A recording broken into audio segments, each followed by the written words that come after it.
Па имаше повеќе категории на награди, се трудевме значи да ги офатиме сите возрасти.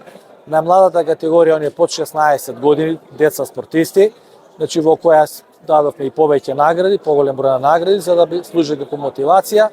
зашто се покажа уште во таа категорија дека има различен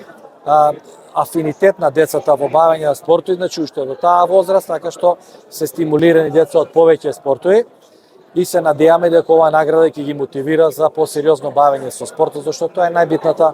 возраст. Потоа имаше категорија што е по 20 години, младинска категорија популарно наречена во спортот, кои веќе постигнуваат посериозни резултати, добар дел од нив настапуваат за младинска репрезентација или сениорска репрезентација на Македонија.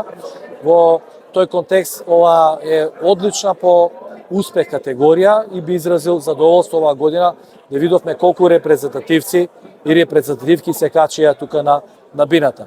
Највозрастната категорија, сениорска категорија, во која сепак добар дел спортисти се млади, значи стандардно останува како најважната категорија, како нешто што е, приоритет за вреднување на резултатите, каде што е успех се ценеше на нашето државно првенство, значи највисоко постигнување, прво или второ место, или настапување одлично во тимската екипа, која солидно настапува во прва лига или меѓународни, додатно на тоа меѓународни успеси на некои од тие поединци што настапуваат за репрезентација на Македонија. Покрај тоа имаше поединечни награди кои се доделуваат највредните најдобар клуб, најдобар тренер сениор,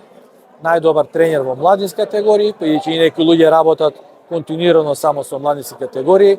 Имаше најдобра награда за спортист со инвалидитет, спортист пензионер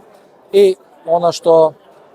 да кажеме краси животот на секој спортски работник е награда за животно дело. Тие се по една да додадат таа вредност на самата награда. Во секој случај, да кажем, ова година беше доста успешна, така што на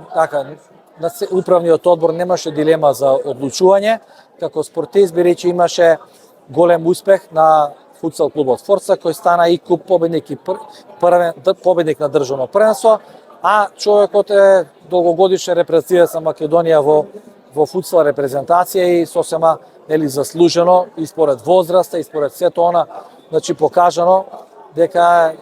целиот спортски живот, кариера, значи ја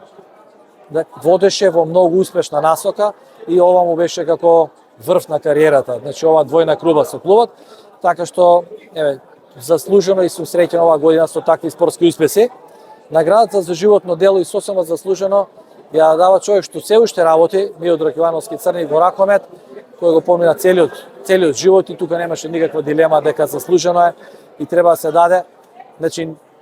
моје мислење дека не треба да се чека човек да остаре премногу, па да не може да ги искачи овие скалила тука да дојде да прими наградата, туку да се даде и да го мотивира можеби уште повеќе пак да продолжи да работи, зашто уште е активен. И тоа се надевам дека има многу такви спортски работници, тренери, спортисти што долги години ќе продолжат фактички со својата активност.